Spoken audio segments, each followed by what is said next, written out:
One person who was on hand for today's endorsement of Carl Paladino is my next guest. Senator Michael Ranzenhofer represents parts of Western New York, and today he became the first member of his GOP conference to break ranks and support Paladino instead of Rick Lazio. Senator Ranzenhofer joins us from Buffalo tonight. Senator, how are you?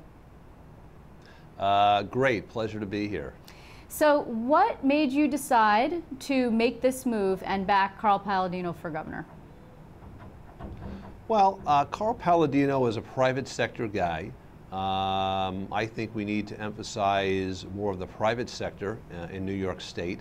The private sector, private business is really hurting, and we need someone with experience in economic development, someone who's created jobs, someone who has given back to the community in terms of economic development. I think Carl Paladino is that guy, and I think he brings certainly a different skill set than the average person running for governor to the state of New York. So how well do you know him? Skills that are sorely needed. How well do you know him?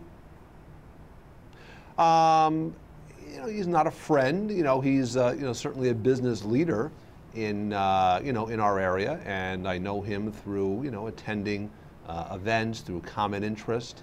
Obviously, he's been very active in our community for many years, as I have been. So. I see him, on a regular basis over the years. Because, he has been, of course, moving.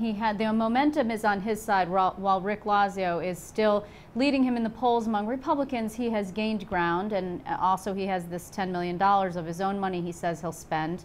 And he has this taxpayers line. But there are some drawbacks. I mean, first of all, he's a very outspoken guy. And in addition, he had that email scandal of when he forwarded inappropriate emails, racist, sexually explicit emails. I'm just curious if you're concerned about that it might come back, certainly as this campaign heats up, to be used against him. Well, on the emails, I'm sure that his opponents will bring those up. They're trying to win the election also. But at the end of the day, I think people are really going to be focused on their own pocketbook issues. They're going to want something a little bit different. They're very frustrated, from what I can see, with the regular type of candidate that gets elected, year after year after year. This is something different. This is a private sector guy, who offers something different than what New York State has seen for the last 30 years. And but what about him? For example, he's never held elected office, and I know particularly in this year that is seen as something as a plus. We're seeing a lot of that all across the country, of people who come out of business, self-funding candidates, try to come into government for the first time. But what convinced you about Carl Paladino that he is capable of running New York State government, which I think everybody would agree is facing some pretty difficult problems?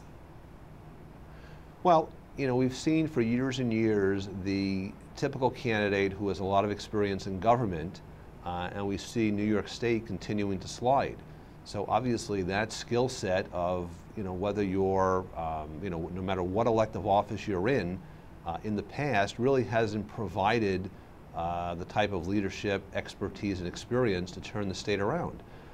Carl has different skills. He's created jobs. It's very unusual for somebody looking to run for state government. As a matter of fact, I think we see some of those candidates across the nation running for U.S. Senate and governor in other states as well. So, my feeling is that, look, things are just getting really rough here in Western New York and obviously across the entire state.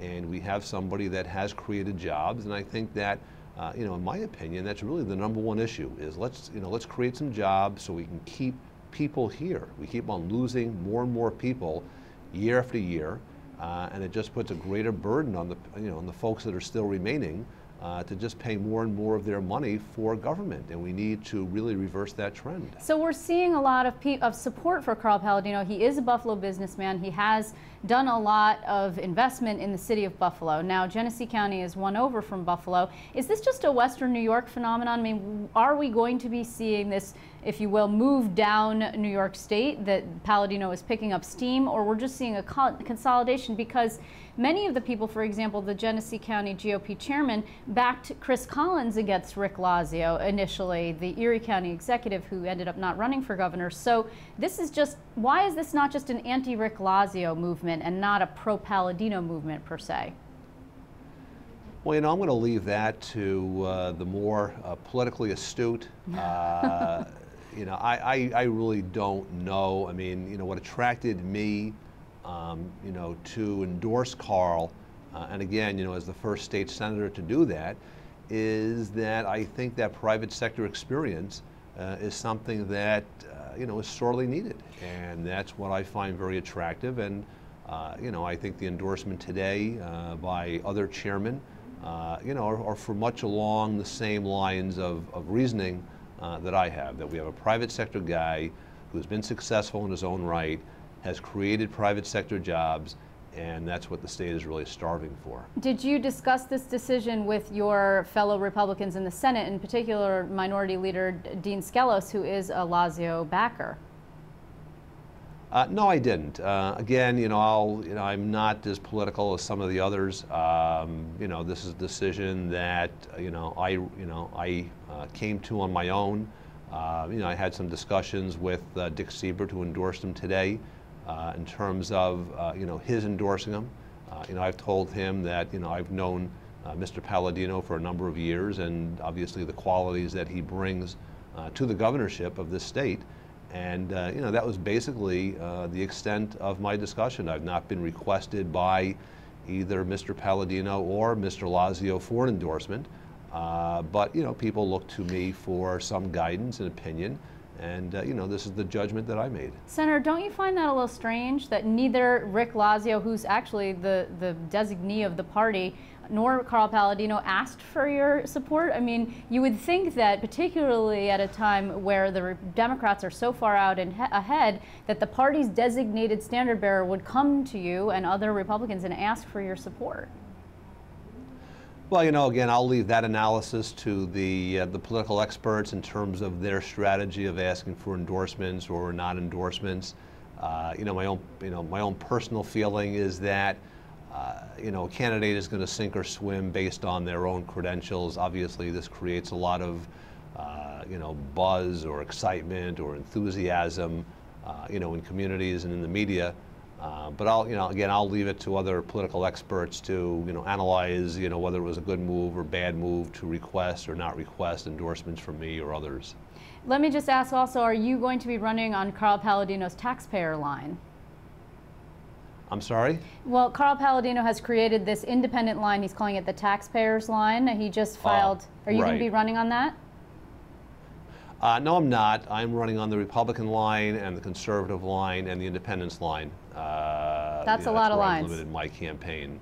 That's a lot of lines. Well, it's 3. It's a good number to have. Right. No more lines for you. Okay. Well, I want to thank you very much, Senator. I appreciate your time this evening.